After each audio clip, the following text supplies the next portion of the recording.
Voilà. Il faut. Est-ce que déjà tu comprends ce que c'est.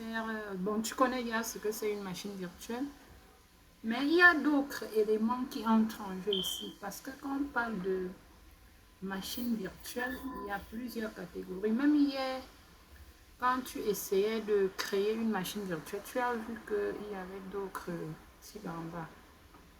Parmi cela, on a ce qu'on appelle les groupes identiques de machines virtuelles, qui est une ressource qui existe dans Azure. Donc, pour faire ce qu'on appelle la mise à l'échelle des machines virtuelles dans Azure. Le principe ici, c'est de pouvoir regrouper un certain nombre de machines virtuelles qui vont agir ou alors qui vont fournir de façon identique le même service afin de garantir la haute disponibilité et l'évolutivité du système grâce à de la redondance, parce que les machines virtuelles qui se trouvent dans le groupe identique de machines sont configurées de la même façon, donc ont une même façon, donc ont une même configuration, c'est identique, mais elles fonctionnent ensemble pour garantir la haute disponibilité et l'évolutivité du système. Donc, comme son nom le dit, groupe identique de machines virtuelles, ces machines-là sont identiques. Et maintenant, l'avantage avec ça, c'est que toutes les tâches d'évolutivité qui se passent en arrière-plan sont gérées par Microsoft Azure. C'est Azure qui gère cela. Est-ce que tu comprends un peu ce que c'est ici? Je comprends, mais ce que je voulais savoir, c'est lorsque tu crées un groupe de machines, alors, est-ce que plusieurs personnes peuvent les utiliser? Ou bien c'est une personne qui utilise la machine et les autres machines qui sont dans le groupe de machines En fait, sont juste redondants? en fait, les personnes ici, il ne faut pas dire plusieurs personnes parce que ce ne sont pas des machines personnelles. Ce sont des serveurs. Ok. Hein. Ça veut dire que ces machines-là contiennent généralement des applications qui sont accessibles en ligne. Je vais prendre un exemple. Prenons l'exemple euh, d'un service web dont tu veux mettre en place, tu veux déployer, mettre une application en ligne, une application web. On crée l'application web, les programmeurs en programme, ils conçoivent l'application et mettent en place l'application qui fait exactement ce que tu veux déployer. Maintenant, on peut aller sous la base d'une machine virtuelle où ta solution sera hébergée dans une machine virtuelle. Donc, on déploie ça dans une machine virtuelle. Et tes clients sont les internautes, dans le public de l'Internet. Ouais. Et à un moment donné, on constate que ton serveur a atteint son maximum en termes de consommation de ressources. Ça veut dire qu'il y a Il est beaucoup de saturé. demandes qui arrivent. En fait, ton service est très sollicité sur Internet. Maintenant, ton administrateur, il vient te voir et dit que non, à ce niveau-ci, nous ne pouvons plus gérer ça sur une même machine virtuelle. Il faut qu'on mette il faut qu'on trouve une autre solution. Je L'une des comprends. solutions là, c'est de créer un groupe de machines, un groupe identique de machines virtuelles, Ok, parce que ça qui sera fait. un ensemble. Ça veut dire quoi? Dans le groupe identique de machines virtuelles là, il y aura un certain nombre de machines virtuelles qui vont contenir chacune l'application web de ta solution. Ce qui fait que la charge sera équilibrée sur l'ensemble des machines qui constituent le groupe identique. Identique veut dire que ici, chaque machine est configurée de la même façon et contient les mêmes services, les mêmes applications et tout. Et l'application qui tourne ici, c'est ton cerveau. C'est l'application pour ton service web. Donc, ici, qu'est-ce qui se passe?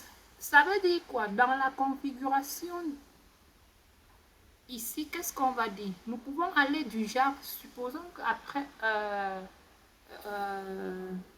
une analyse profonde, on peut aller que oui, en fonction de la demande, lorsque la charge est très élevée, on a besoin peut-être de 5 machines virtuelles pour combler cela. Donc, dans les périodes quand on atteint le pic de consommation, pour que les clients ne sentent pas le souci, il faut 5 machines virtuelles pour que le système continue de fonctionner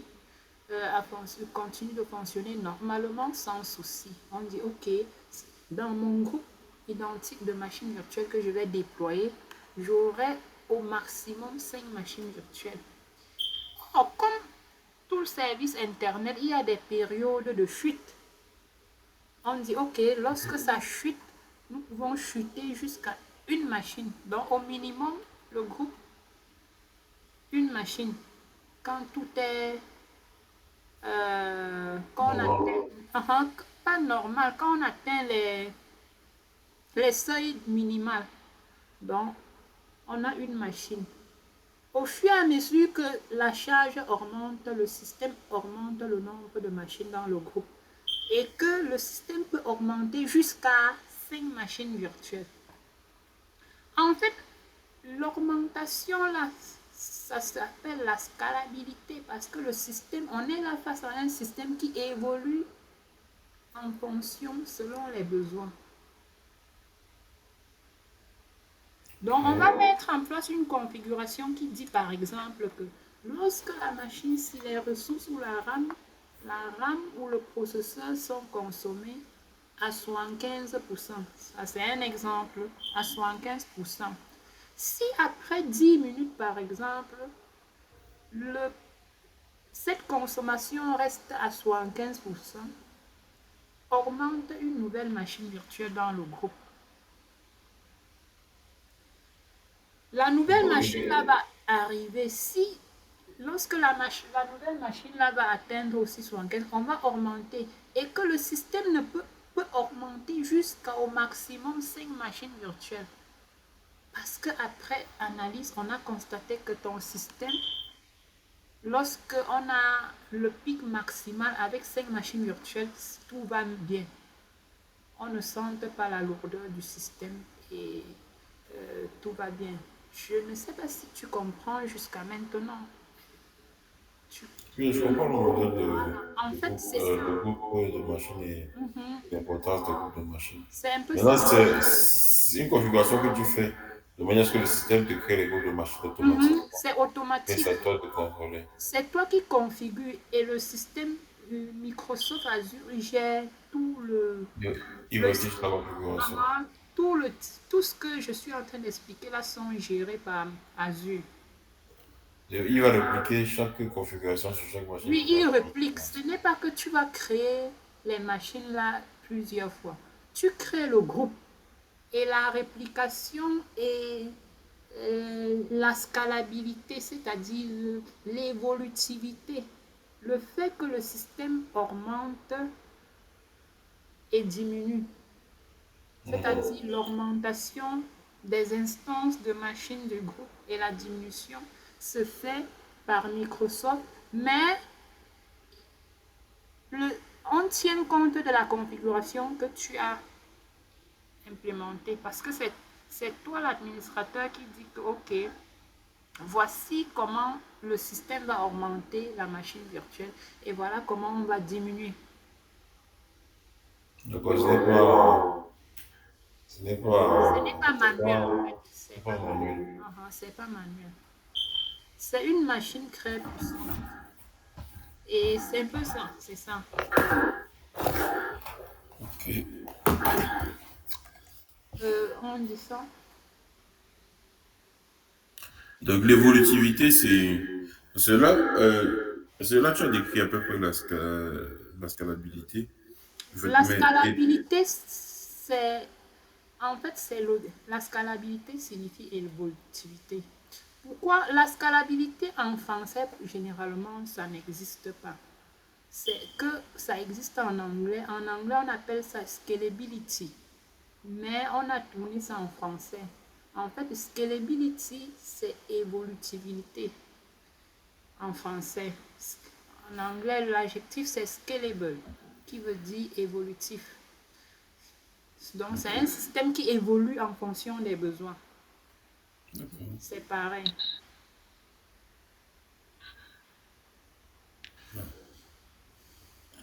Ça va être ok.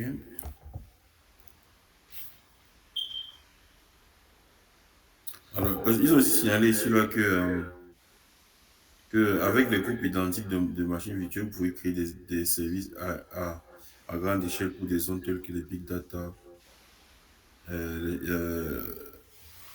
que le calcul des big data et les charges de travail de conteneurs. Mhm, Ça veut dire que tu peux faire un groupe de machines, en fait un groupe de serveurs directement pour faire un stockage, par exemple, de big data, c'est ça. mhm, Et quand tu appliques et quand tu appliques une configuration, ça l'applique automatiquement sur tous les serveurs. mhm.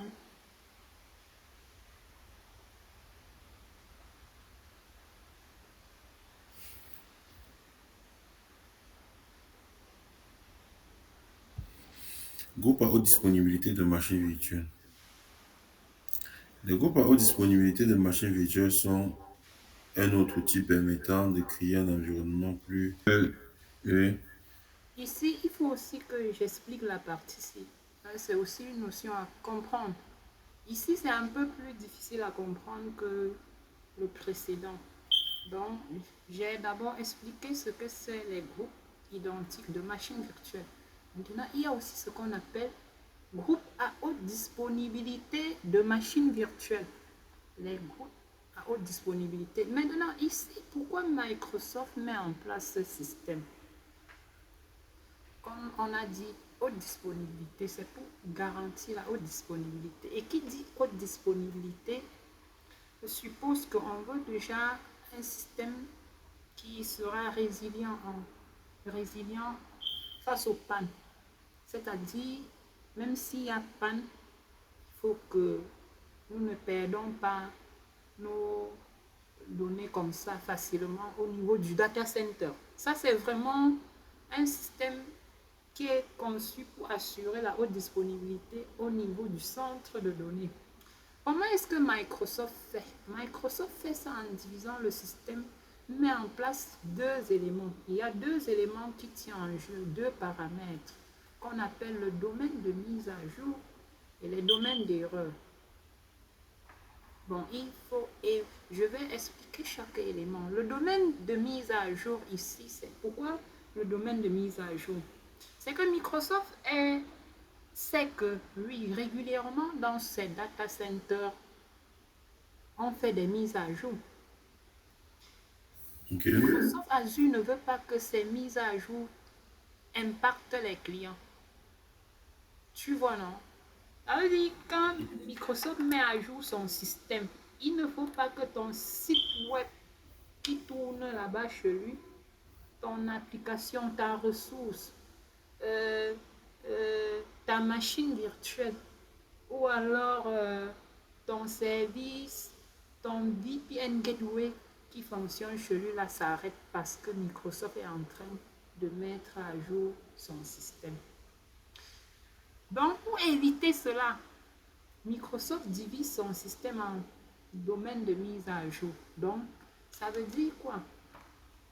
Quand tu viens déployer ton système, tu as la capacité, si tu décides d'utiliser la ressource groupe à haute disponibilité, Microsoft va te dire, OK, comme tu veux utiliser le groupe à haute disponibilité de machines virtuelles là, Je te donne la possibilité de mettre tes machines sur plusieurs groupes, sur plusieurs domaines de mise à jour.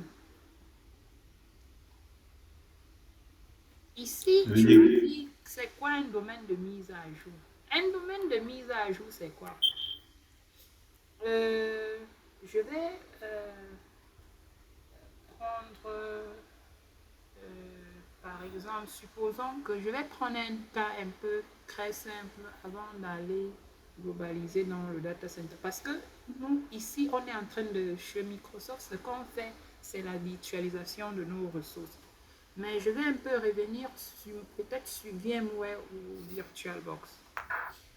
Quand tu viens sur VirtualBox, VirtualBox ou VMware est installé dans ta machine virtuelle. Ok. C'est installé dans ta machine, pardon, ta machine physique. Oui, oui.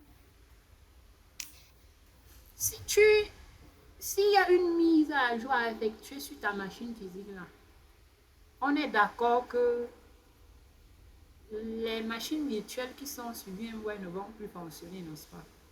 Bien Parce sûr. que, pourquoi? Parce qu'après la mise à jour, ta machine va faire comment redémarrer. Ça redémarre. Parfois, ça redémarre même plusieurs fois, selon ce que tu fais. Et quand ça redémarre là, ton serveur est indisponible. Ton serveur virtuel est indisponible. Voilà ce que Microsoft dit maintenant que, OK, comme tu veux héberger ta machine là, au lieu de te donner seulement une seule machine physique, ça veut dire quoi?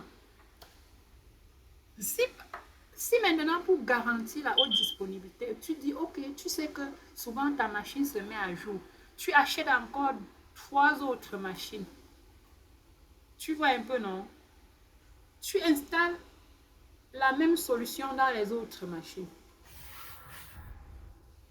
Ok. Quand la machine A est en train de redémarrer parce qu'il y a mise à jour, tes clients vont se connecter sur les autres machines pour accéder à la même ressource que tu as mis en ligne. Tu comprends un peu ce que je dis, non? Ouais, je comprends un peu. Et Microsoft, Mais, voilà, je dis, le but, c'est de bien gérer les mises à jour. d'accord. Voilà que tu veux mettre à jour tout ton système. Le principe de domaine de mise à jour, c'est que Microsoft ne fait pas la mise à jour, ne lance pas la mise à jour une fois sur toutes ses machines. Microsoft le fait par domaine de mise à jour, par domaine de mise à jour. J'ai pris le cas de chez toi où tu as 3 machines chez toi. Tu installes VMware sur chaque machine et dans chaque machine, tu installes ton serveur web. Serveur web sur les 3. Et c'est le même serveur web. Quand tu veux faire la mise à jour, tu ne fais pas la mise à jour sur toutes les machines. En un, tu fais machine par machine. C'est quand tu finis de la mise à jour de la machine A que tu passes sur la machine B. Après, quand tu finis sur la machine B, tu passes sur la machine C. Comme ça, il faut qu'à tout moment, qu'il y ait une machine qui fonctionne, au moins une machine qui fonctionne pour permettre à tes clients de ne pas sentir les modifications, ce qui se passe, lui, l'arrêt de service dû au redémarrage des serveurs. Ok, tu m'as encore 5 minutes, s'il te plaît. Madame est coincée dans la neige. J'ai pris ce cas, le cas pour expliquer le domaine de mise à jour.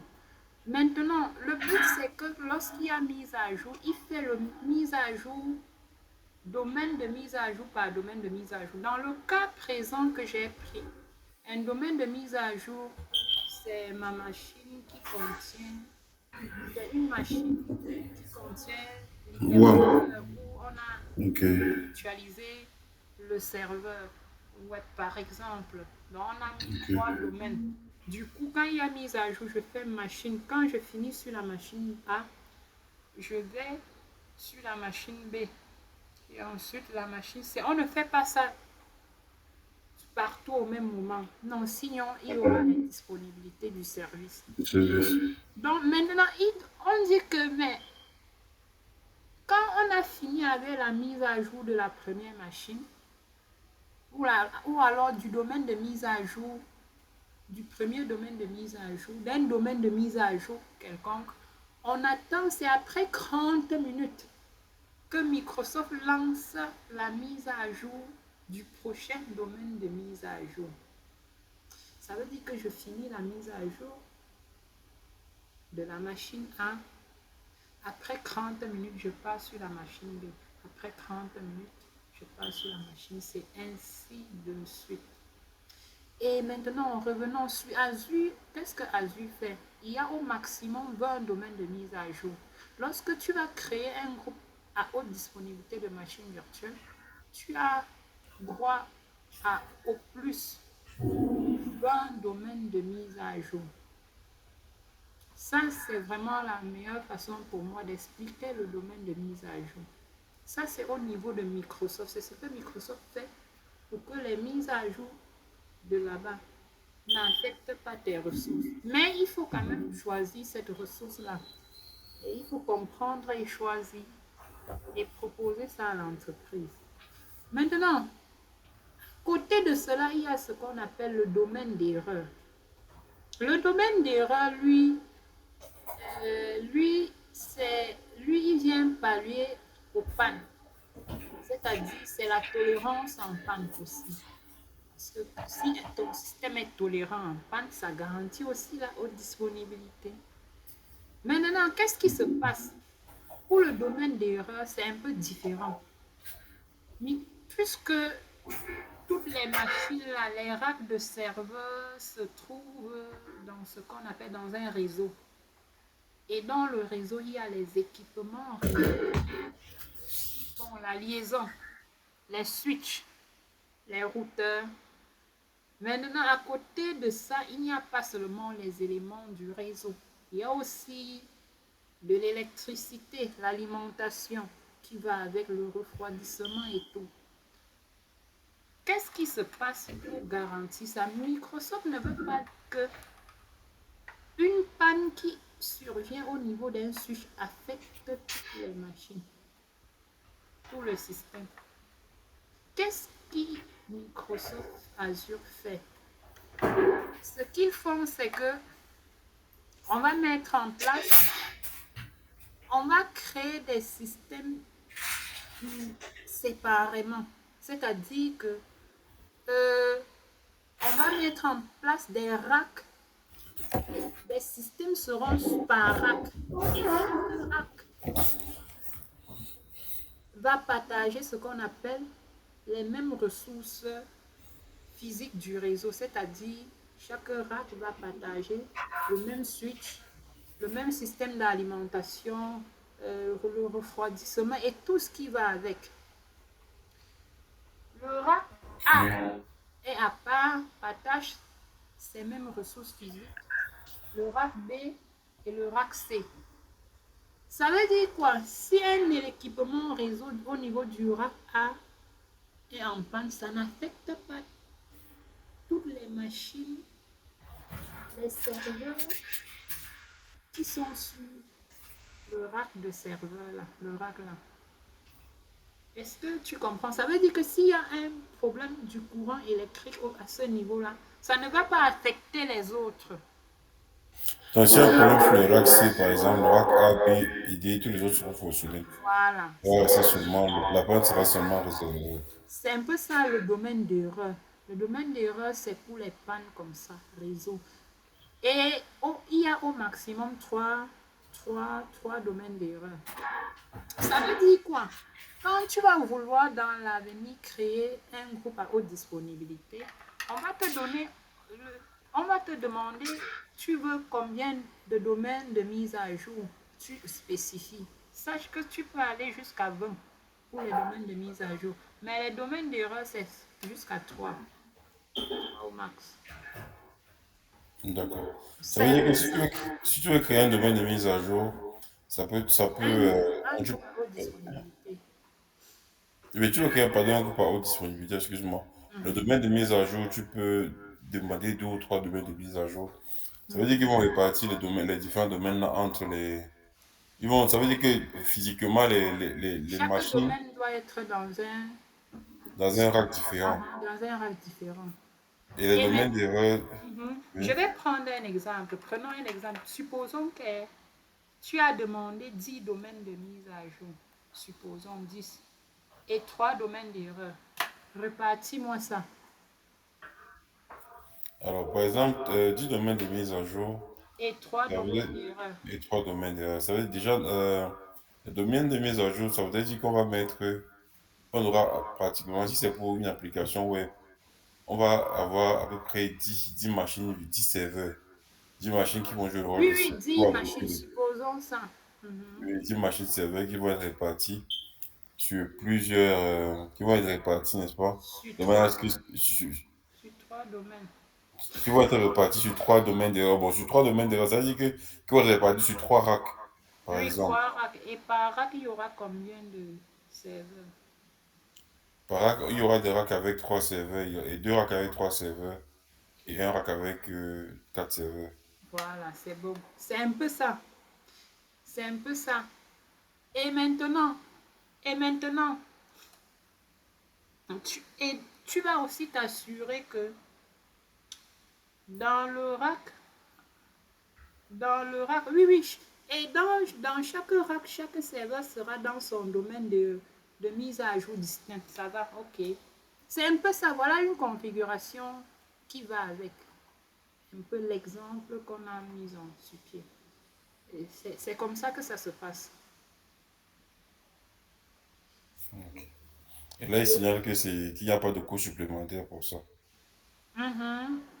Le coût, il n'y a pas le coût supplémentaire. Le fait d'utiliser, de créer un groupe à haute disponibilité ou alors un groupe de machines virtuelles identiques n'a pas de coût. Mais on commence à facturer lorsque tes machines fonctionnent.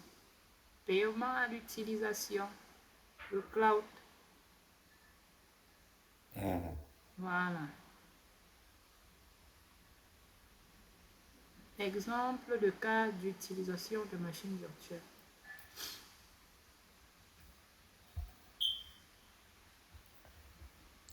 Voici quelques exemples de cas